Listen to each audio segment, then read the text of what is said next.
Okay, so welcome to today's webinar, and we're looking at interviews today. I know a few of you might have joined us for the others in this series, and we're particularly looking to upskill graduates in some of the core abilities you need to secure a great job. So just before we get going, I want to know if you can hear me okay. So in your chat box, just give me a yes or any kind of letter just to let me know you can hear it and the volume's all right. Excellent. Okay, that's great. All right, so let's get cracking. How the format's going to work, we're going to do about half an hour of looking at interviews and thinking about how we can really stand out and make an impact. We're then going to take time to have questions, so please do be noting your questions as we go through, so we can sort of really get into the detail of particular questions you're having issues with or other scenarios you want to chat through. So let's just start off with a few introductions on the mic today. You have myself. I'm Andy Walsh. I'm a senior careers consultant at Queen Mary University, and I look after lots of engineers and computer scientists. But previously, I've been at UCL for about 5 years and looked after lots of different departments there. So hopefully, lots of great advice to give you and make sure that you're ready for your interview. Now, just a few points of housekeeping. We've obviously got the chat box. You've mastered that already, so great job. We're going to have a few polls as we go through, so I'll be asking you a few kind of questions, and it'd be great to get your assessment of where you think you are in terms of interviews, if you're very confident or if you really hate them and it's something you'd rather avoid. That would be great. So we'll be looking at the polls later, and there'll be a couple of videos which I'll put up the link, and then if you just click the button in the box, that will take you to your own browser to view it, and then you can come back to the webinar when we're finished with that particular video. Okay, so first of all, let's have a look at a little bit of an introduction to interviews. So if you just go to that web link and just click the Browse to, and then hopefully that will power up a web browser for you and then let you view the clip. Just let me know in the chat box if that doesn't work, that'd be helpful.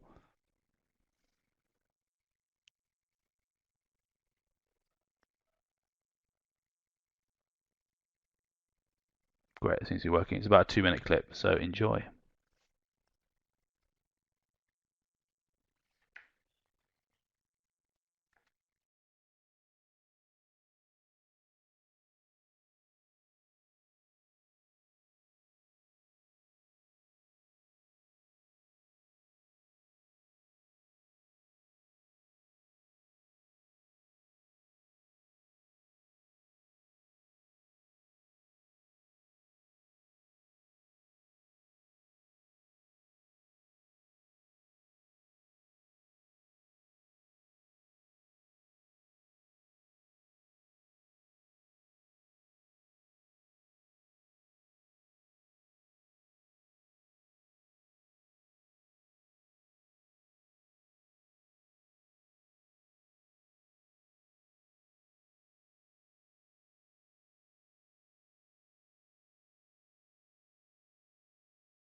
Okay, so it looks like some people can see that, some people can't.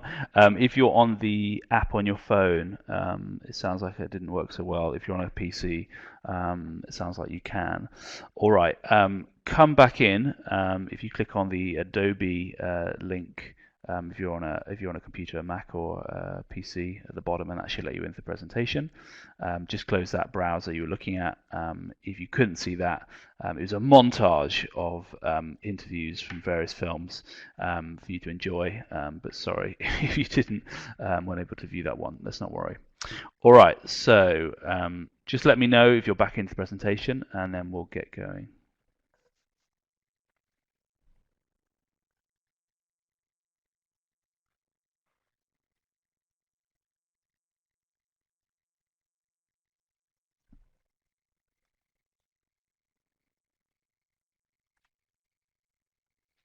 All right, so thanks for that, letting me know you're back in.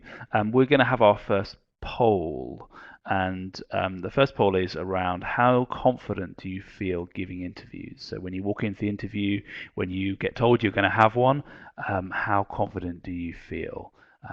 So just vote in the box, and you'll see 1 to 10.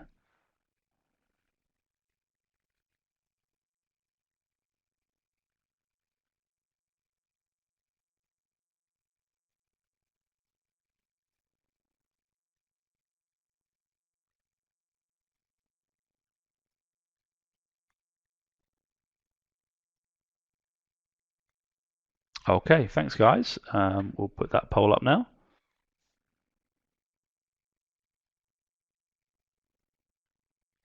Okay, so it looks from what we can see is a bit of a range. Quite a few folks, that sounds like they don't love interviews but will do them. Others would rather avoid them at all costs. And then a few of you on the call, fairly confident, but maybe there's a few areas you want to work on. All right.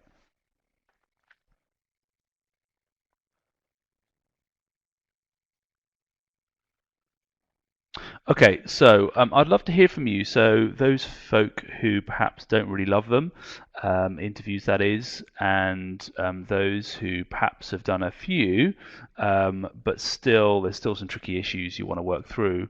What is it that you find hardest about doing interviews? So if you just go into the chat box and just type up the sort of things that frustrate you or worry you or scare you when you get an interview. What is it you find hardest about doing interviews?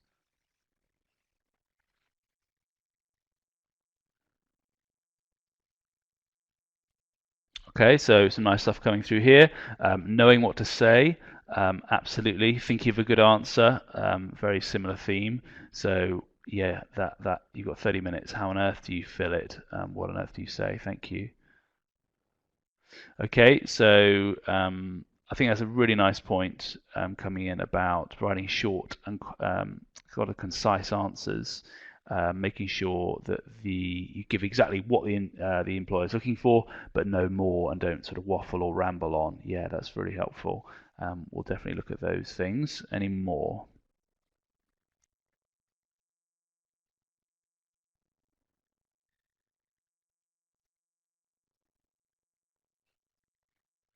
Okay, yeah, that's a really interesting one, Melissa. Thank you. So thinking about how you make it not robotic, something you've rehearsed like 100 times in front of your friends, family in the mirror, but something that's actually credible, feels fresh, yet you've spent probably quite a long time preparing it. Yeah, absolutely. All right, we'll pick those up as we go through, but that's really helpful for me to know what you're thinking about.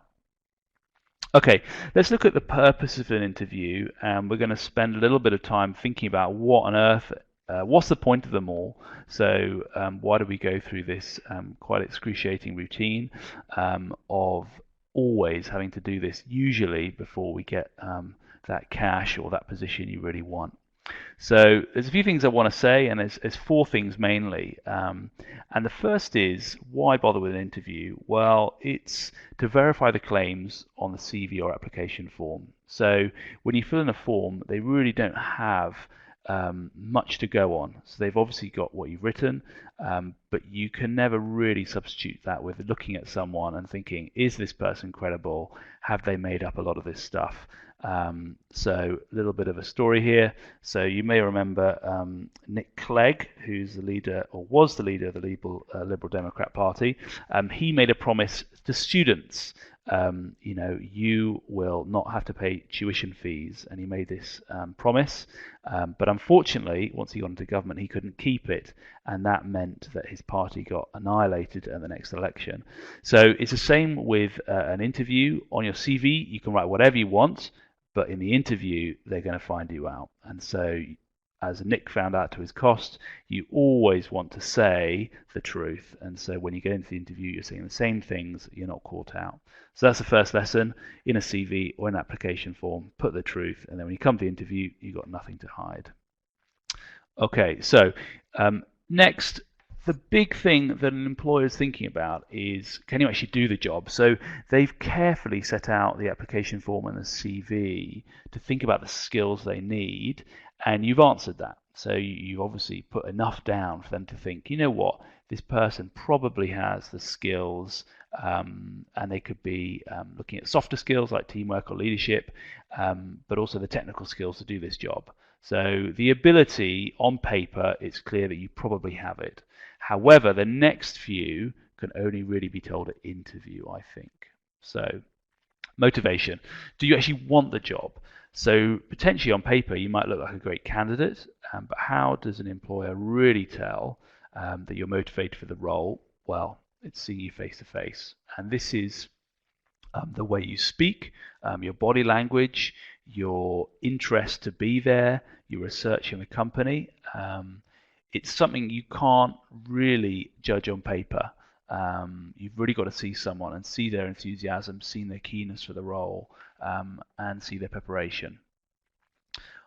Okay, the next thing the employer is looking for is, this is the intangible one. So you've got abilities, which are on paper. What skills, what interests do you have? Motivation, how keen you are, how hungry you are for the role, how interested. Now the fit, and what I mean by fit is, do you as an employee, are you going to be a great fit for this particular company or organization? Are you going to really work with that team, that vision, those values? When you go on an away day as a team, are people going to say, oh, that new employee we've got, aren't they great? They fit right in here. And so sometimes I had a colleague of mine, and he used to work for an investment bank, and he used to talk about the kind of the flight sort of stopover in Munich, and he used to talk about, you need to be able to sit with your colleague for about 2 hours and just have a chat about life. And if he could do that in an interview with a candidate, he knew they'd be a great fit for his team. So he said he always had this kind of test. If I was stuck in a room with this person for a couple of hours waiting for a plane, would I want them, on my team? Would I want to have that conversation with them? And that fit, you won't really find out until they kind of see you and you see them. It is a two-way process. Do you like them? Will you fit into their business, their organization? Okay, so you've got these three things that you need to think about. One is the ability. Well, either you have that or you don't, and we'll talk a little bit about how you might showcase that later. You've got the motivation for that role, and I'm going to show you about how you appear motivated, because some of it is about appearances and how you're seen to be as a candidate. And then the fit, that's about you really working out, do you want to work there, thinking about the type of organization it is, and is that the kind of place you want to work? So if you're a law student, is working, for example, in a big corporate firm where you want to be? And then suddenly the goal is profit and competition, and is that the kind of place you want to practice law, or is it working on pro bono cases? Is it working in the criminal justice system? What is it that is going to really excite you and something that fits with your values, and to make sure that job fits? All right. So Let me just go a little bit further into the first section, the ability. So can you do the job? And this is a large part of the interview, and I'm going to tell you the secret to this. So whenever you come across an employer, you're essentially a very risky prospect. So let's imagine for a moment you're the employer and you have 10 candidates you're going to interview, and you've got their CVs, but you really don't know much about them. And you think, well, look, I'm going to maybe pay this person £20,000, maybe more, and you're taking on a huge financial risk. Maybe they come into your organization, maybe they don't really have the skills they say on their CV, maybe they cause a disruption in your team, whatever it might be. Now, the idea of the interview is to de-risk that decision. Okay, so when their manager says, why did you hire this person? They can say, well, look, I actually wrote a big list of what I need in this role, the skills, the experience, and then I asked for that at interview, and I asked for examples. Okay, so the way you understand and the way you really get into the employer's mindset is the first thing you need to do is you need to understand what they're really looking for that role. So their needs. What are they really trying to solve by hiring this employee? Hopefully you. And they don't keep this secret. I think a lot of people think, what on earth are employers actually looking for? But we know what they're looking for from two helpful documents. So they don't leave you in a mystery, and they give you a job specification and a job description. So firstly, the job description tells you what kind of things you're going to be doing in that role, all right? And that gives you a big clue, day to day, these are the kind of tasks. But the other big document which a lot of people ignore is the personal specification. Now this outlines all the skills, and this could be technical skills, or it could be things like softer skills like leadership, teamwork, problem solving. And they need this in their role. And they thought a lot about what makes a great employee, and they make a big old list and they put that out to market. So if you ignore that list, you're essentially saying, I don't want to know what the employer needs. I'm not interested. I'm just going to tell my story. And the problem with that is they're not recruiting your story. They're recruiting very specifically for the needs that they have outlined already. So now you're expert candidates and you're going to have this great interview. You need to understand the employer's needs. The next thing you need to do is think about, well, your skills. So let's imagine they need a team, someone who's a great team player. That's really important to their business. You need to think about, well, what examples do I have in my life that can really generate a fantastic example? Because when you do, the employer will think, well, this person's done it before, therefore they're less risky to take on. I'm de-risking my decision all the time.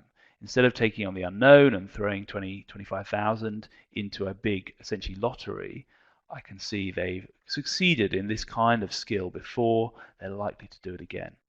So the key to a great interview is to understand the employer's needs, give great examples from your back history, and that needs to be your message. Right in the middle, that sweet spot of giving exactly your best of your history, but focused on what they're looking for. Okay, so we're going to have a little think about the different types of interview that you might encounter. So classically, you've got face-to-face. That's pretty standard, I would suggest, and most people are expecting that. This will usually comprise of different rounds. So in the first instance, you might see an HR person, and they're the human resources, and that'll be for a first or a second round interview. And a lot of the questions, as we'll see in a moment, are fairly predictable, and we'll talk about that in a moment. If you get to the later rounds, the face-to-face interview will be someone fairly senior and will usually have the power to make that decision. And we would call that the decision maker. If you impress them, you're probably going to get the offer. However, face-to-face interviews are pretty expensive, and employers are always looking for ways of cutting cost, and so a lot of the early interviews are actually going to be done by electronic methods. So we've got the telephone interview, which has risen in prominence, and it's fairly quick. They give you the same interview they would face-to-face, perhaps 20 minutes, perhaps half an hour, but over the telephone. And these are usually your first round interviews. conducted by HR professionals, and as I said, we'll look at what exactly you're going to get asked in that interview in a moment. I would say in the last 5 years, video interview has really started to come into play. The reason for this is you can set a bunch of questions for a video interview and then have your employee doesn't need to be there listening to the candidate's answers. So if you want to be employed by Goldman Sachs, let's suggest, you could do that video interview in the middle of the night. You come back from, I don't know, a night out or a night at the theatre or whatever you get up to, box set, and then you could do that interview at 2 a.m. Wouldn't advise it, but you could. And so the video interview allows them to then review your answers. They usually give you a pre-stated question, give you maybe 30 seconds to think about it, and then a 2-minute answer to record. That then gets sent to the interviewer, and they then watch them at their leisure. And on the basis of that, will they take you forward to the next round? Now, for video interviews, I want to suggest these are different to face-to-face. And there's a number of things the career service can do to help you prepare for these different types of interaction. So for face-to-face, we offer practice interview sessions. You can simply go on our website, and or you can just email careers at qmul.ac.uk, and you can say, can I have a practice interview, please? And then they will probably give you a call and arrange that with you. What we do ask is, if you want a practice interview, you will have an interview lined up, as it were. You will have a confirmation saying, this is my date, this is my time, and then we can book you in for that practice. Now, if you know, and likely most of you will have this coming up, a telephone interview might be coming your way, we actually have software that will generate a kind of mock telephone interview, video interview. So if you think you've got a video interview coming up, many of you will, we have software that will generate that for you. So you can go on to QM Plus, and then in the bottom left-hand corner of QM Plus, there's a link to Careers. That will get you to our Careers QM Plus page, and then from there you'll see resources for video interviews. And you can generate a list of subject-specific ones. There's a list of over 7,000 questions. You can even do a practice and then get one of us to review it by booking an appointment with us afterwards. Now, the other two types of interview are less common. One might be a panel interview, and that's where obviously there's more than 2 or 3 members on the panel. For more senior roles, that might be the case, or a group interview. And group interviews usually happen for mass recruitment activities. I know that if you were a sort of tour guide at Buckingham Palace, conducted in a group, and you'd have 25 people standing around, then they would just say, talk about yourself for a minute, or talk about something interesting that you've seen in the last day, just so they could get a flavour of, could you do something in a large group, because the role was showing groups of tourists around Her Majesty's house. So those are the kind of interviews you'll face. Let's move on. Okay, so we're going to not worry about the next video, because a few of you can't see that. But what I want you to do actually, just in perhaps your own time, it gives you it was a little clip of someone doing a video interview. And what's really clear is face-to-face interviews are one thing, but video interviews are another. And you really need to think about the background you have behind you, make sure it's nice and plain, make sure you look into the camera rather than watching the person on the screen. And just little tips like this.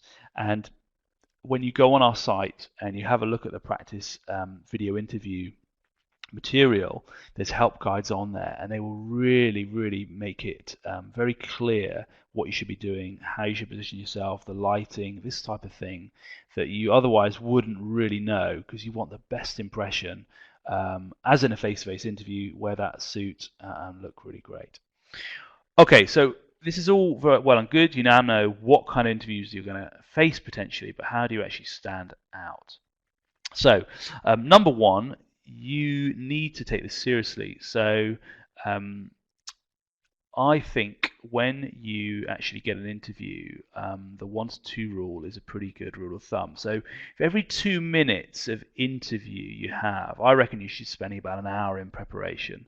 So if you've got a half an hour, or let's say a 60-minute interview, I reckon you might spend 20 to 30 hours actually prepping that. And that sounds a lot, but actually, here's a list of things I think you should be doing when you prep for an interview.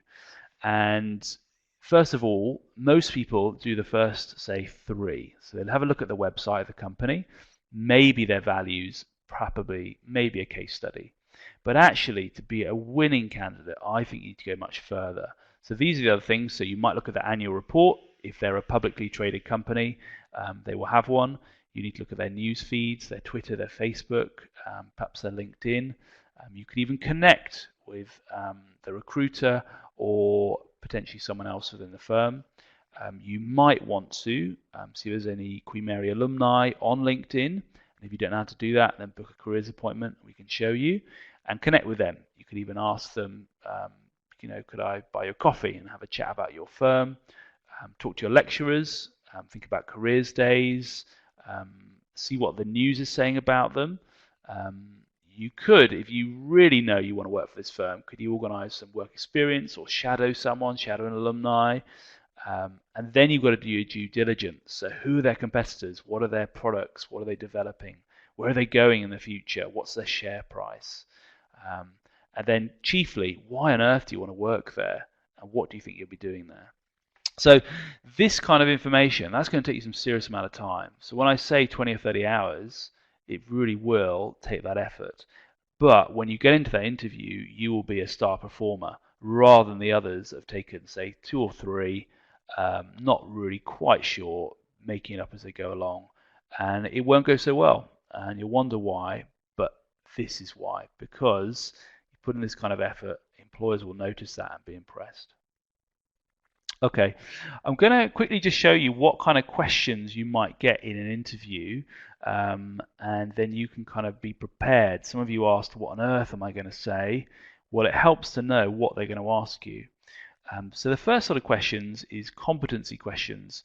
These are those de-risking questions, the skill questions, and they go something like, describe a time when you've shown teamwork, describe a time when you've shown leadership. It's really just asking for an example of when you've done something before, so they can tick it off their list and then move on.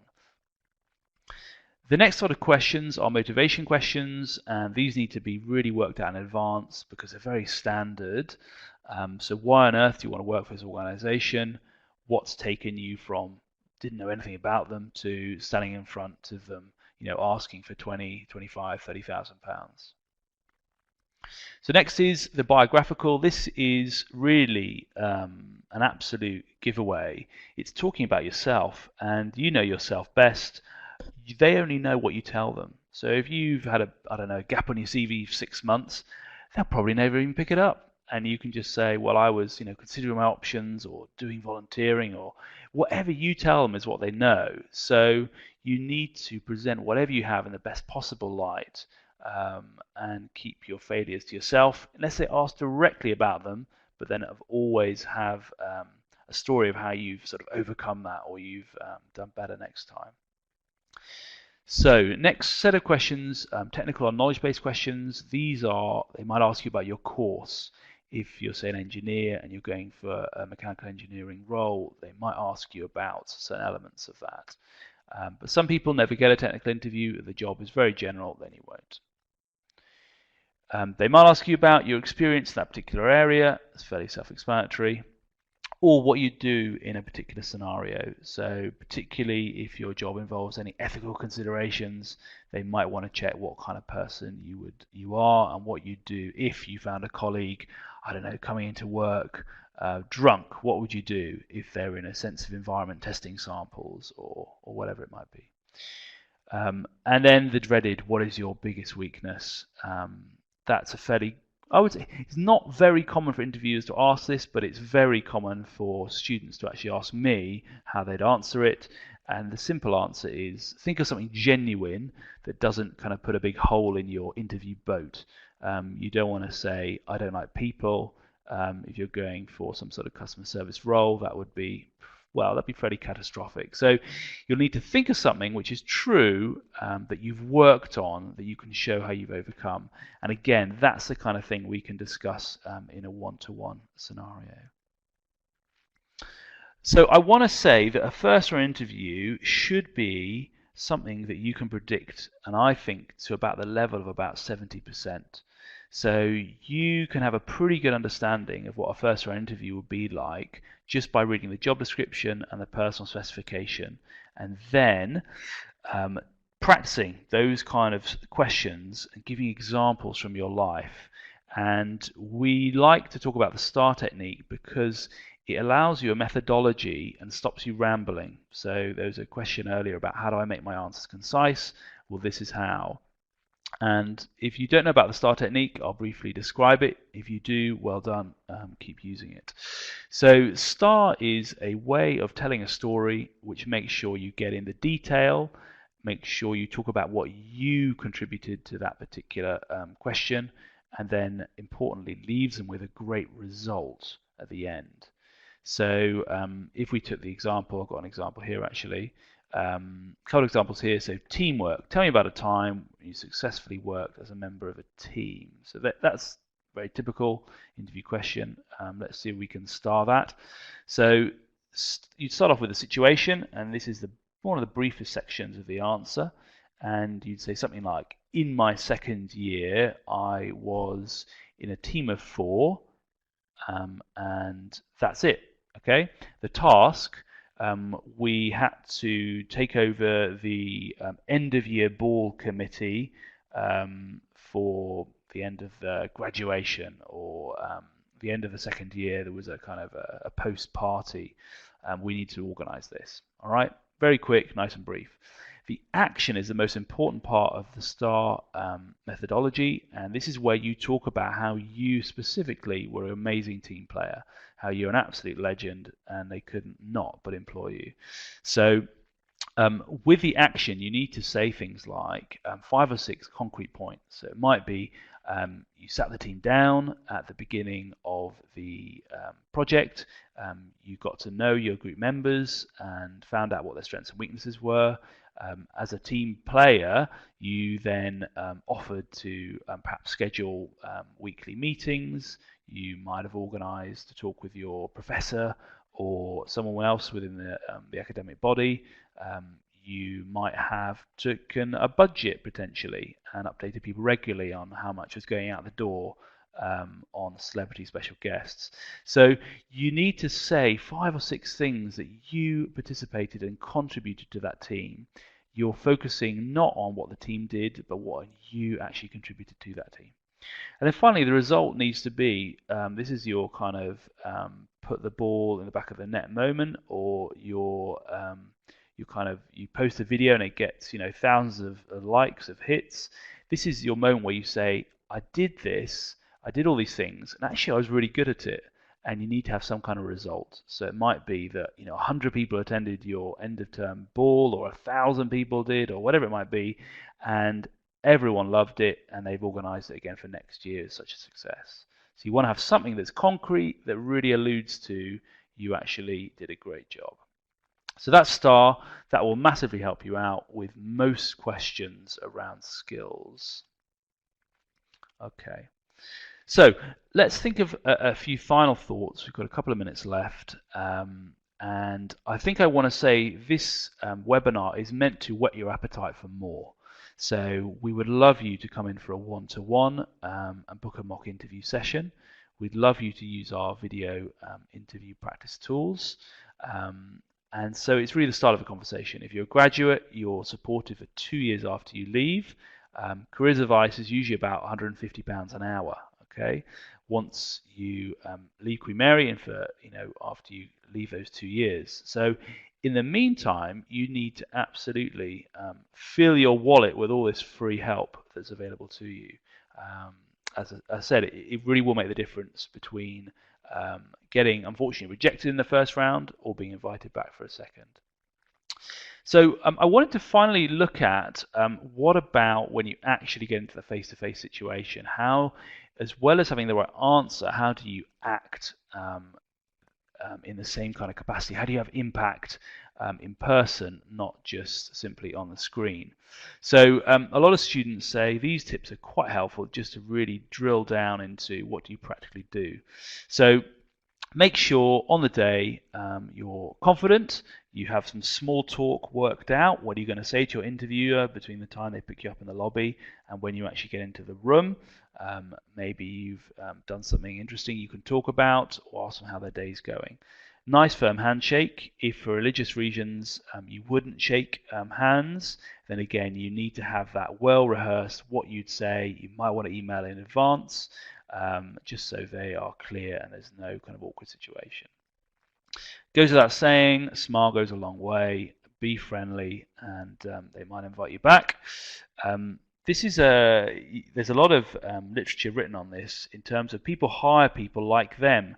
So if you mirror certain behaviors or certain body language gestures, don't go crazy on this one. If they scratch their nose, you scratch their nose. That could get a bit strange, but there's mirroring posturing and techniques can help in terms of putting people at ease in your company.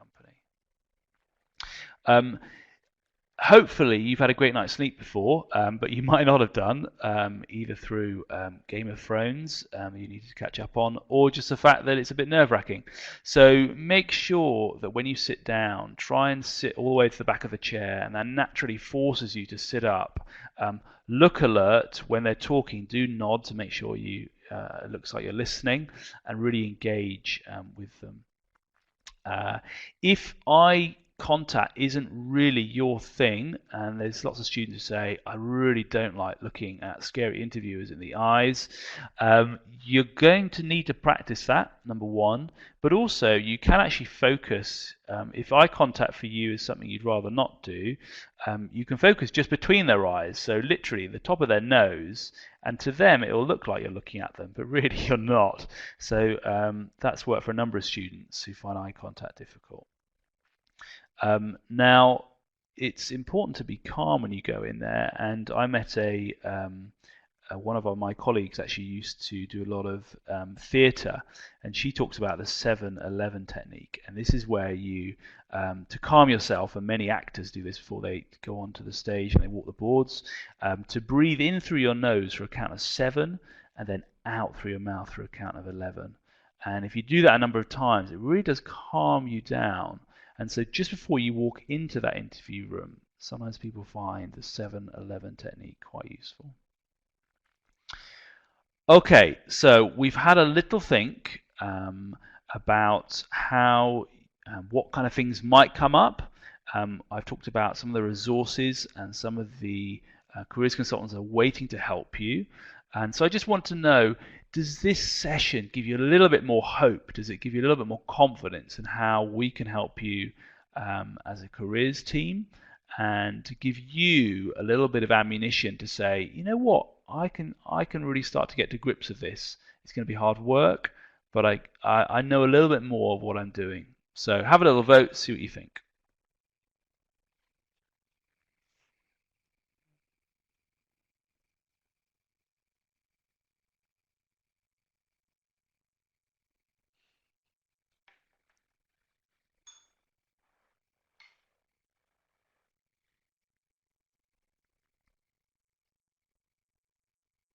Okay, so it looks like, and it's really great, a lot of people have tracked up from where they were, so we've got no one in there not very confident or not at all.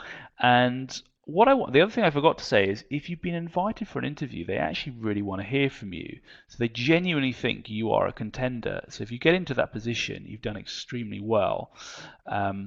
So we're now going to just have a period of questions. So if you use the chat box, I'd love to get some answers for you guys, and bearing in mind that I would love you to come in for a session, and I'm just going to actually type in the number if you want to book. Let me just do that now.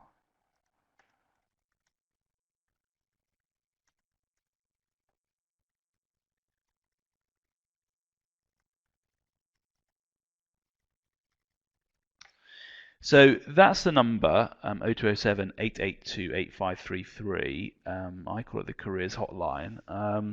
And when you phone that number, you'll get through to someone and they will then book you in for an appointment. And that's the quickest way to get seen. And if you haven't got that in your phone, I would make a contact, put it in. You never know when you'll be walking down the street eating pizza and think, oh my goodness, I need some careers advice. So stick that in your phone and you will then have the keys to all this help that we can give you, which I said is free for the next 2 years. Right, let me just see, we've got a question come in. Let me see, thanks for a good session, that's very kind of you to say so. Or how much to include, how to focus and answer on the question. Tell me about yourself. Right, great question. Thank you. It's Rossella, isn't it? Yeah. So the question, tell me about yourself, is both terrifying and wonderful at the same time. So terrifying because it's so open-ended, where on earth do you go? But wonderful in that this is an opportunity for you to tell them about the best person ever, which is you. What you need to think about is more if you've ever written something for like a play or a kind of dialogue or a speech, you'll know that you need a narrative. So you need something that goes from point A to point B. And there's a number of little things along the way, along this journey, that create interest, that build sort of suspense or tension or engagement. And so what you need to do is tell me about yourself. The question really should be not tell me about yourself, but give me 5 things in the last, say, 3 years that have increased your interest, passion in this area. Okay?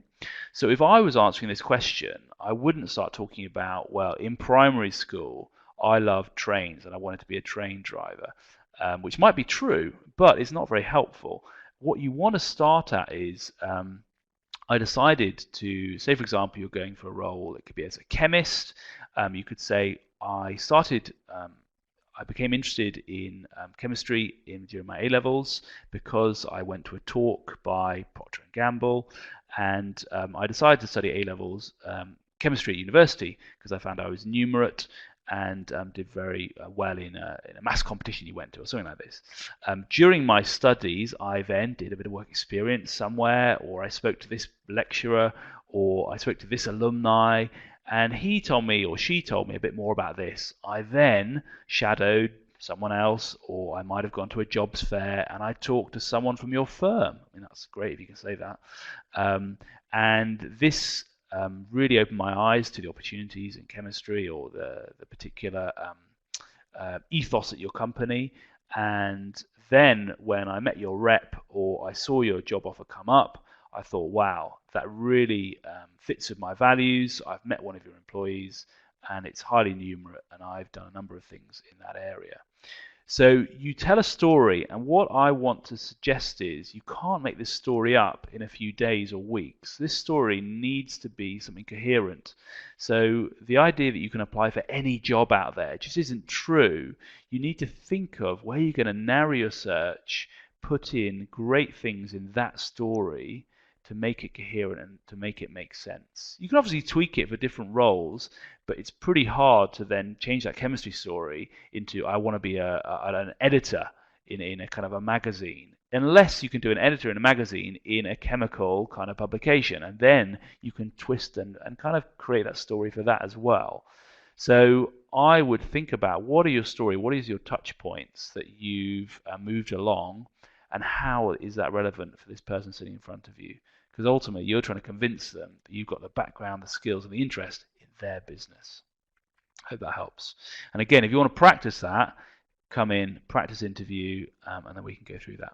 All right, another question. Any questions? Right, so this is Ryan, thanks a lot. At the end of the interview, they'll say, do you have any questions for us? And that's a kind of a moment you think, oh my goodness, I prepared many things, but not this. The answer is yes, I would always have 2. You may not get time to ask them both, but you definitely want them. I would suggest 1 is something that is insightful into their organization. So you might say something like, I don't know, let's imagine you're going for a job in Parliament and with let's say the Labour Party, and you say, "Oh, I was interested in, Corbyn's last manifesto. He said this about transportation. I was just interested what your thoughts are on implementation, or how you think the new, I don't know, um, Crossrail is fitting into that strategy, or so something that shows your knowledge, but then takes the conversation further and allows them to get into something interesting. The other one I would do is maybe something personal. So you could say, your graduate scheme looks great. It says you provide lots of training, and you get to do interesting things. Did you come through on the graduate scheme, or did any of your team? What kind of projects are they working on now? And again, it shows that interest. You show an insight into the scheme, and then it gives them a chance to talk a little bit more about them. So that's that one. Melissa, you asked a great question. How long should answers be? That depends. An answer like "tell me about yourself" is going to be at least, I would say something like 2 minutes. Other answers might be 90 seconds, but I think you're into that kind of category. Anywhere between about 90 seconds, 2 minutes, maybe 2.5 if it's a really monster kind of question. But I think the STAR technique will keep you on track, and you want to write those kind of answers out, then practice them so many times you get very familiar with the material that you can actually deviate and sound authentic rather than scripted. I think if you only quickly do bullet points and then practice them once, you're probably trying to remember what you wrote down. Whereas if you practice enough times, you can actually then be quite loose with the material, improvise, depending. Right, any more questions?